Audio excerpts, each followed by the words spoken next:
KPSC ಲಂಚಾವತಾರ ವಿಶೇಷ ಚರ್ಚೆಗೆ break ಆದ್ಮೇಲೆ ಮತ್ತೆ ಸ್ವಾಗತ. ನನ್ನ ಜೊತೆ ಅತಿಥಿಗಳಿದ್ದಾರೆ, ಮತ್ತಷ್ಟು ವಿಚಾರ ಮಾತಾಡ್ತಾ ಹೋಗ್ತೀನಿ.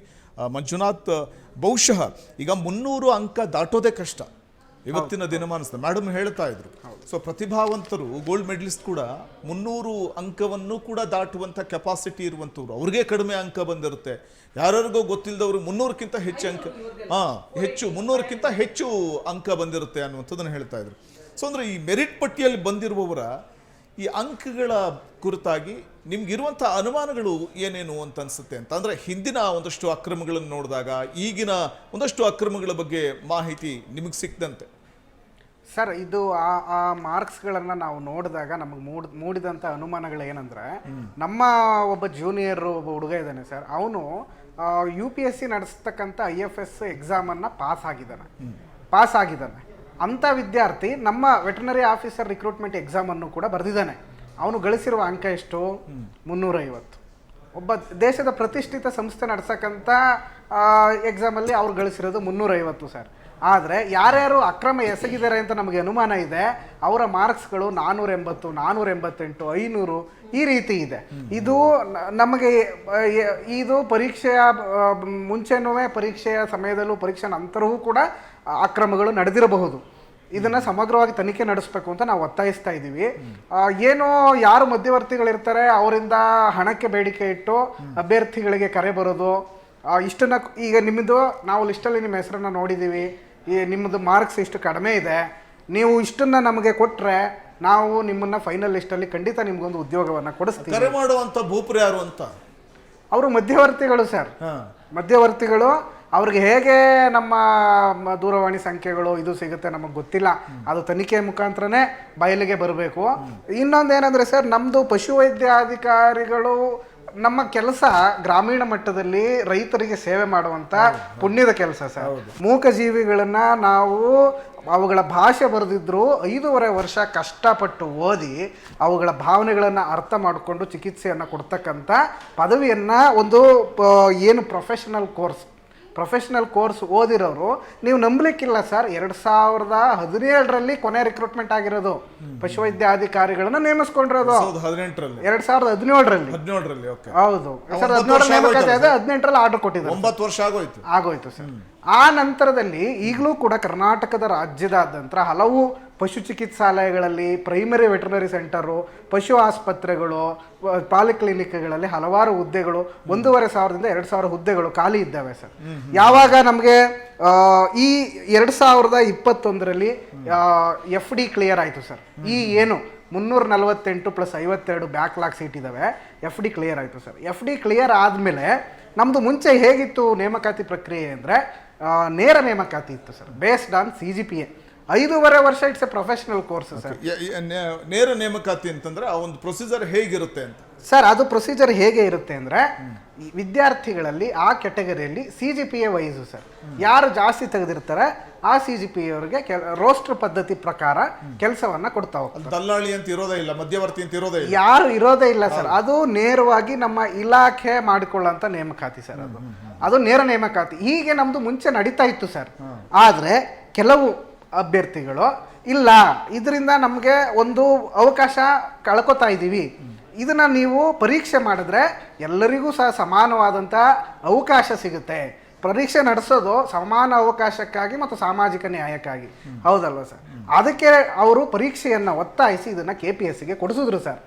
ಅವತ್ತು ಯಾರು KPSCಗೆ ಕೊಡಿಸಿದ್ರು ಅವ್ರ ಉದ್ದೇಶ 80 ಲಕ್ಷವನ್ನು ಕೊಟ್ಟು ಒಳಗಡೆ ಸೇರ್ಕೊಳ್ಳೋದಾಗಿತ್ತು ಅನ್ನೋದಾದರೆ, ಪರೀಕ್ಷೆಯನ್ನು ನಡೆಸಿ ನಾವು ಯಾವ ಒಬ್ಬ ಪ್ರಾಮಾಣಿಕ ವಿದ್ಯಾರ್ಥಿ, ಇವತ್ತು ಹಲವಾರು ಅಭ್ಯರ್ಥಿಗಳಲ್ಲಿ ಬಂದಿದ್ದವರು ಕಣ್ಣೀರಾಗ್ತಾ ಇದ್ರು ಸರ್.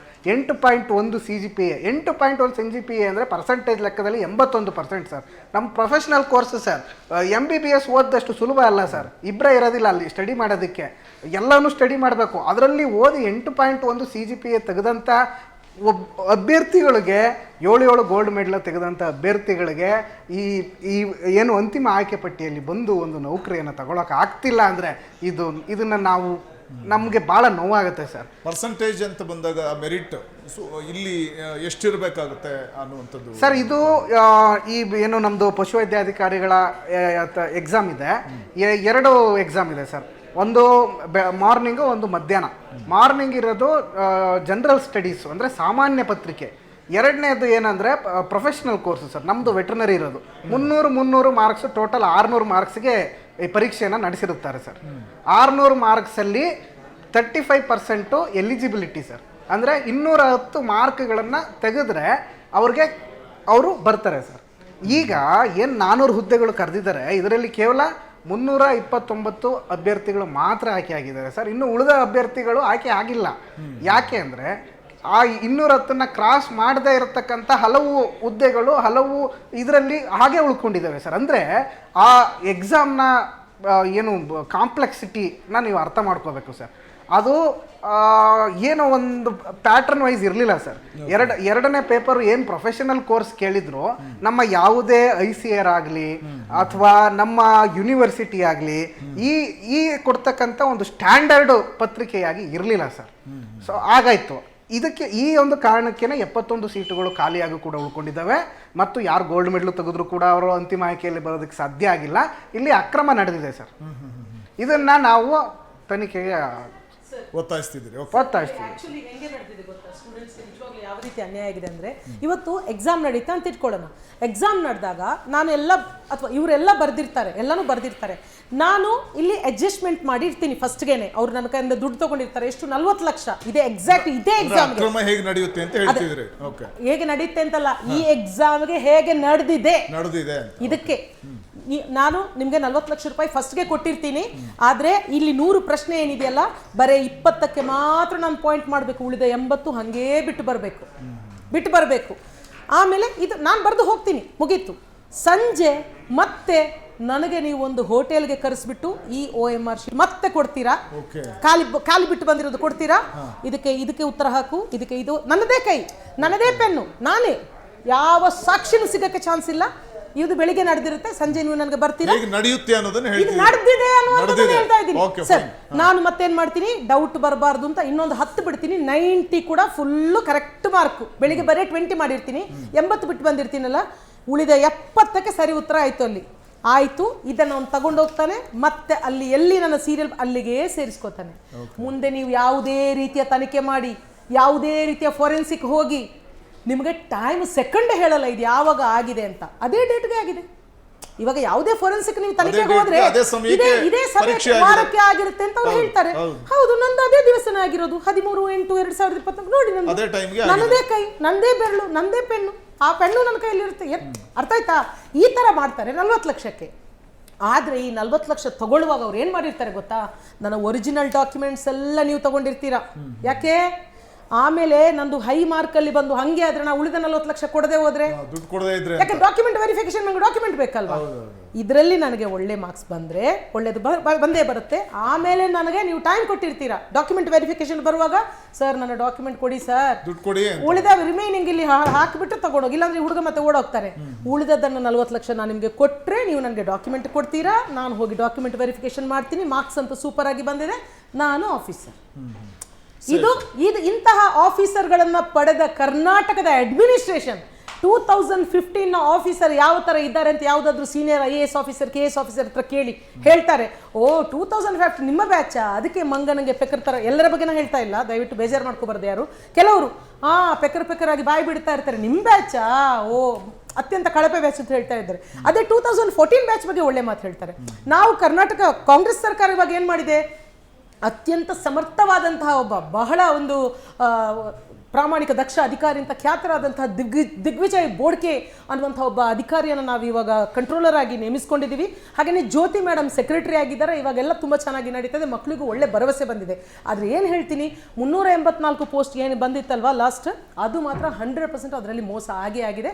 ಇದು ಇವತ್ತಲ್ಲ ನಾಳೆ ಸಿಕ್ಕಿ ಬಿದ್ದರೆ ಬೀಳುತ್ತಾ. ಆದರೆ ಒಂದು ಹೇಳ್ತೀನಿ, ಈ ಡಿಜಿಟಲ್ ಒಂದು ನಡೀತಲ್ಲ, ಅದು ನಮ್ಮ ಪಾಲಿನ ಇದು ನೇಣು ಕುಣಿಕೆ. ಅದು ಮೊದಲು ಏನಾಗ್ತಿತ್ತು ಗೊತ್ತಾ, ಆನ್ಸರ್ ಪೇಪರ್ ನಾನು ಹಿಂಗೆ ಬರೆದ್ರೆ ನಂದು ನೀವು ತಿದ್ದಿದ್ರೆ, ಅಥವಾ ಇವ್ರು ನನಗೆ ಮಾರ್ಕ್ ಆಗಿರ್ತಾರೆ, ಇವಾಲ್ಯೂಷನ್ಗೆ 12 ಹಾಕಿರ್ತಾರೆ, ನೀವು ಆಮೇಲೆ ಬಂದು ನನಗೆ 8 ಮಾಡಿ ಇವ್ರಿಗೆ 10 ಮಾಡಿದ್ರೆ ಎಲ್ಲ ಕಾಣಿಸ್ತಾ ಇತ್ತು ಪೆನ್ನಲ್ಲಿ ಚಿತ್ತು ಹೊಡೆದಿರೋದು. ಈ ಡಿಜಿಟಲ್ ಎನ್ನುವ ಮಾಯಾಲೋಕ ಬಂತಲ್ಲ, ಅದನ್ನ ನನ್ನದು 8 ತೆಗೆದು 18 ಮಾಡಿದ್ರೆ ಅಥವಾ 28 ಮಾಡಿದ್ರೆ ಯಾರಿಗೂ ಏನು ಕಂಡಿಡಿಕೆ ಸಾಧ್ಯ ಇಲ್ಲ.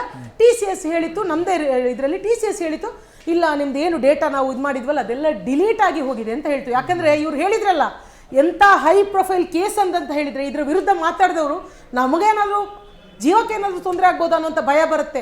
ನಾವು ಇನ್ನೋಸೆಂಟ್ ಆಗಿ ಇಲ್ಲಿ ಬಂದು ಮಾತಾಡ್ತೀವಿ, ಅಲ್ಲಿ ಅವ್ರದ್ದು 1 ಕೋಟಿ ಅಲ್ಲ, ನಮ್ದು ಒಬ್ಬರದಲ್ಲ 300-400 ಕೋಟಿ ಹಗರಣ ಮಾಡಿರ್ತಾರೆ. ಹಾಗಾಗಿ ಇದು ಸಣ್ಣ ವಿಚಾರ, ಇಡೀ ದೇಶದಲ್ಲೇ ಕುಖ್ಯಾತವಾದ ಸಂಸ್ಥೆ KPS.